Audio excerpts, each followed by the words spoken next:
اے اللہ مجھے استقامت کی راہ پہ چلنے والوں میں سے کر دے، تیرے سوا عبادت کے لائق کوئی نہیں۔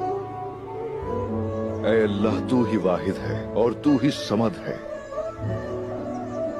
ہر شے پہ تو قادر ہے اور اس کل کائنات کا تو رب ہے۔ ہر مشکل میں ایک تیرا ہی ذکر ہے جو راہ دکھلاتا ہے۔ آپ کی زندگی میں دو چیزیں ہیں نا آپ کے پاس، آپ کبھی مایوس نہیں ہو سکتے۔ ایک اللہ سے اچھا گمان اور دوسرا یقین۔ اللہ سے اچھا گمان کیا ہے کہ میرے اللہ مجھ سے محبت کرتے ہیں، no matter how imperfect I am، اللہ سبحانہ وتعالی loves me۔ اور جیسے میری ماں مجھے تکلیف میں نہیں دیکھ سکتی نا، تو میرے وہ اللہ جنہوں نے مجھے پیدا کیا وہ کیسے مجھے تکلیف میں دیکھ سکتے۔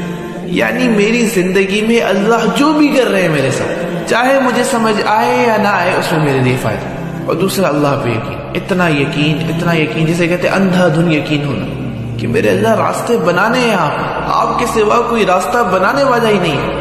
میں اپنے اسباب نہیں دیکھتا، اپنی قابلیت نہیں دیکھتا، گراؤنڈ ریالٹیز کو نہیں دیکھتا۔ جب تک میرے ساتھ آپ کھڑے ہیں نا اللہ، مجھے کسی کی پرواہ نہیں ہے، اور آپ میری مدد کریں گے، آپ مجھے اندھیروں سے نکالیں گے، آپ میرے لیے دروازے کھولیں گے، آپ خزانوں کو میرے پاؤں میں ڈالیں گے، کیونکہ آپ اللہ ہیں اور میں آپ کا بندہ۔